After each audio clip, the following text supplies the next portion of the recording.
digamos, este problema de inseguridad ciudadana al Perú. El Perú ha llegado a, digamos, niveles muy complicados de la inseguridad ciudadana. ¿Y a qué sectores afecta más? ¿A qué sectores de la economía, sobre todo? Claro. Bueno, siguiendo un poco la tendencia internacional del desarrollo de las nuevas fuerzas, hacia el 2050 China sobrepasará a Estados Unidos. Actualmente tenemos el conflicto entre Estados Unidos y Rusia, que prácticamente, y China también, es principalmente con China, que prácticamente nos está afectando en los costos logísticos, como son las tasas arancelarias para la movilización de productos. También hay una guerra entre Rusia y Ucrania que prácticamente ha hecho que los precios del petróleo a nivel internacional cambien. Y pues esta situación genera flujos migratorios importantes.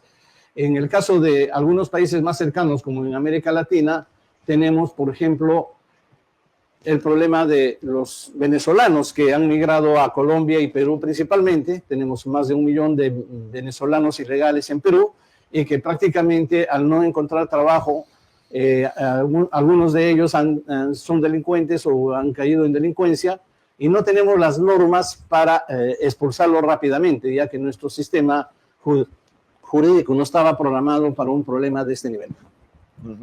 Bueno, entonces el Estado tiene la responsabilidad en los diversos niveles de manejar esta problemática, pero para manejarla hay que enfrentarla directamente o hay que tener una adecuada planificación del manejo del problema.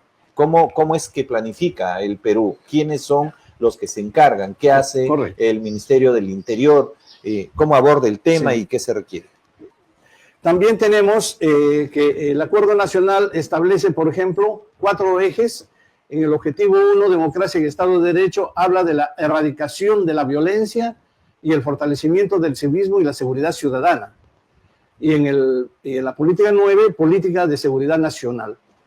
Podemos apreciar en los cuadros que están adjuntos que tenemos ahí la política nacional multisectorial de seguridad ciudadana al 2030, que se realiza a través de una concertación intersectorial e intergubernamental. Cuando digo intersectorial es participan varios ministerios, y intergubernamental participa el gobierno nacional, regional y local, que prácticamente establecen cómo vamos a enfrentar los problemas de seguridad ciudadana al 2030. También aquí encontramos que hay una política nacional por seguridad y defensa nacional. Estas 2 políticas nacionales prácticamente se integran en ciertos momentos para garantizar tanto la seguridad interna como la seguridad internacional. Por otro lado, en el objetivo 4, Estado eficiente, transparente y descentralizado, tenemos la política número 26, promoción de la ética y la transparencia y erradicación de la corrupción. El lavado de dinero, evasión tributaria, el contrabando en todas sus formas. En la política 27 tenemos la erradicación de la producción del tráfico y el consumo de drogas. Y en la política 30, eliminación del terrorismo y afirmación de la reconciliación nacional. Henry, pero bueno, en la planificación todo parece bonito y normal, ¿no es cierto? Pero sabemos que el problema es real, es fuerte y hay que darle una solución. ¿Cuáles son los principales operadores de justicia y cómo se articulan para enfrentar la seguridad ciudadana? Claro. Entonces, si continuamos con el cuadro, podemos ver que otra política nacional es la Política Nacional de Integridad y Lucha contra la Corrupción. Aquí, por ejemplo, tenemos es el cuadro que sigue. Ese está bien. Ahí tenemos también la Política Nacional de Lucha contra el Crimen Organizado y la lucha contra el terrorismo. En realidad, estas 3 políticas nacionales involucran a los operadores de justicia, que son Ministerio de Justicia, Ministerio Público. El Ministerio Público, Defensoría del Pueblo, la Policía Nacional del Perú y las dependencias correspondientes que tienen que ver con otras instancias como Congreso de la República y algunas entidades de la sociedad civil que colaboran con este tipo de delitos. También el tema de las municipalidades a través del Claro. serenazgo son apoyo. Sí, ahora, si regresamos a lo que es principalmente seguridad ciudadana, esta es una política que ha sido implementada a través del programa presupuestal 030, que se llama el programa de seguridad ciudadana, donde tienen presupuesto establecido por el MEF los 3 niveles de gobierno. El gobierno nacional a través del Ministerio del Interior y la Policía Nacional del Perú. Bueno, también hay algunas instituciones complementarias como por ejemplo migraciones, o también tenemos el caso de el control de armas a través de la SUCAME. Y por otro lado, en los gobiernos regionales tenemos las direcciones de bienestar social o de seguridad social, pero principalmente las municipalidades. En las municipalidades tenemos, por ejemplo, el servicio de serenazgo que surgió en el momento en cual la policía tuvo que replegarse y el terrorismo empezó a crecer. Las comunidades empezaron a organizar este servicio que ahora prácticamente compite con la policía. Paralelamente también existen servicios de seguridad privada, que lo conocemos como guachimanes, pero que ya no es un número tan bajo, sino como de 60 a 80 mil efectivos que colaboran en este problema. Efectivamente, hay una serie de problemáticas relacionadas a la inseguridad ciudadana. ¿Nos podrías comentar cuáles son las problemáticas relacionadas con la inseguridad ciudadana y cómo es que se va a abordar o se está previendo abordar este tema? Porque efectivamente lo vivimos en el día a día, muchos actores, bodegueros, empresarios, instituciones, personas, etcétera, etcétera, transportistas, etcétera. Claro. Ahí tenemos más o menos en la imagen 35, 30, por ejemplo, en la situación del crimen organizado, homicidios. Entonces, los homicidios, por ejemplo, es un gran problema porque ya a efectos del desarrollo de la policía, prácticamente nosotros tenemos que ver que ha pasado de seguridad ciudadana a lo que se llama investigación criminal. Para que tengamos presente de que esto no solamente implica patrullaje que se hace en las calles, sino problemas que se hacen en las diversas dependencias, en diversos niveles y que pasan al Poder Judicial.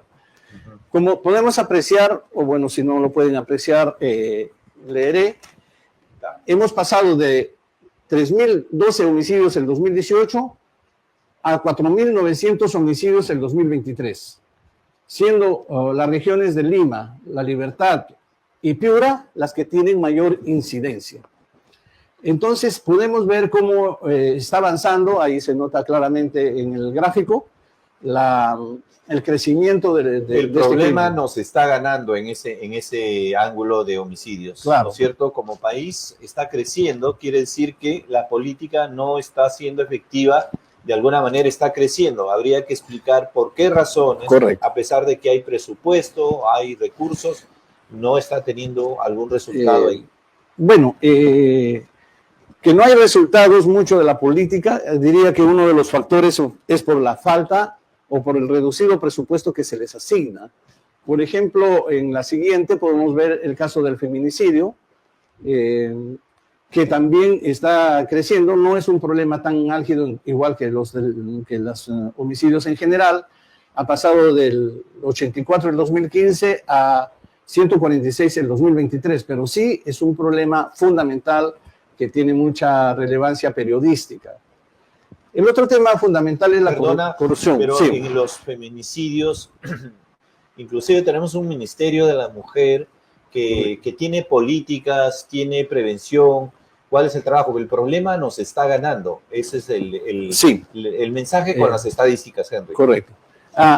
Digamos que lo que se ha optado es por una presencia masiva de la policía en las calles, con un servicio que se llama patrullaje policial.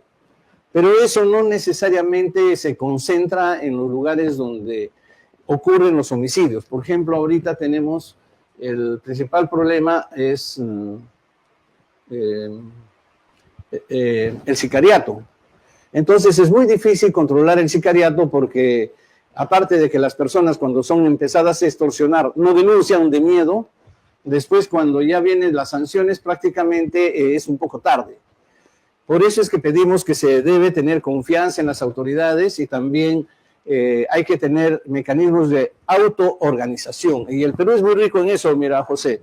Tenemos rondas campesinas. Claro, por ejemplo, en el caso de los departamentos de sierra, surgieron las rondas campesinas, las rondas urbanas después, que prácticamente han reducido drásticamente los delitos en sus ámbitos de influencia. Pero eso es una colaboración con las autoridades.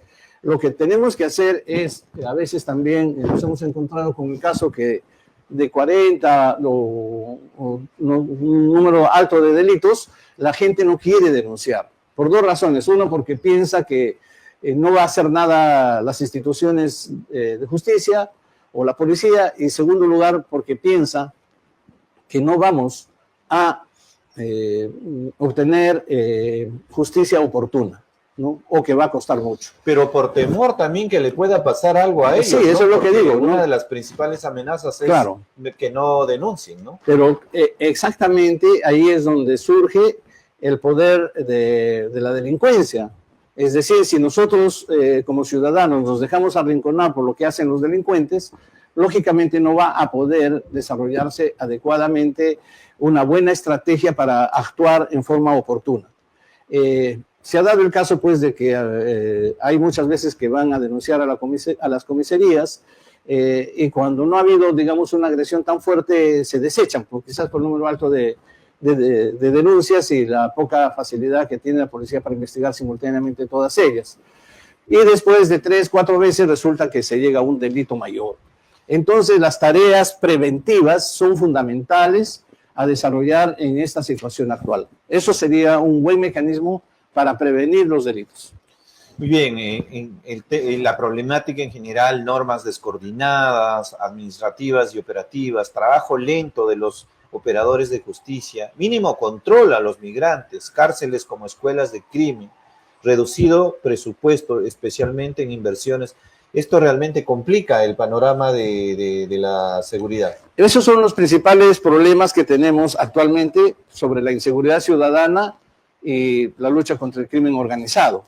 Entonces, efectivamente, por ejemplo, el poder legislativo debería normar en una mejor forma la lucha contra los crímenes, porque, por ejemplo, se le da la función de investigar al Ministerio Público, no tiene personal, se le da a la policía, se le vuelve a quitar, entonces no hay una definición concreta de quién es el responsable. Los operadores de justicia, principalmente el Ministerio de Justicia, tiene el gran problema de que tiene una sobrecarga de expedientes y pues llegar a un resultado toma 1 año hasta 3, 4 años y eso hace que no sea oportuna la justicia. No hay oportunidad de la justicia, ¿no es cierto?, ni efectividad en todo caso. Claro. El otro elemento que quizás es más importante en estos momentos es que han llegado al Perú más de 1 millón de extranjeros, no tenemos nada contra eso, pero algunos de ellos han empezado a organizarse en bandas o organizaciones criminales. Y, por ejemplo, el problema de las extorsiones es un nuevo delito que se tiene que controlar. Sin embargo, el Perú dio facilidades para que ingresen, pero ellos no se están regularizando o que cuando cometen delitos por la falta de normas adecuadas, no pueden ser expulsados inmediatamente, pese a que muchas veces tanto en el Congreso, autoridades han planteado que eso se haga, ¿no?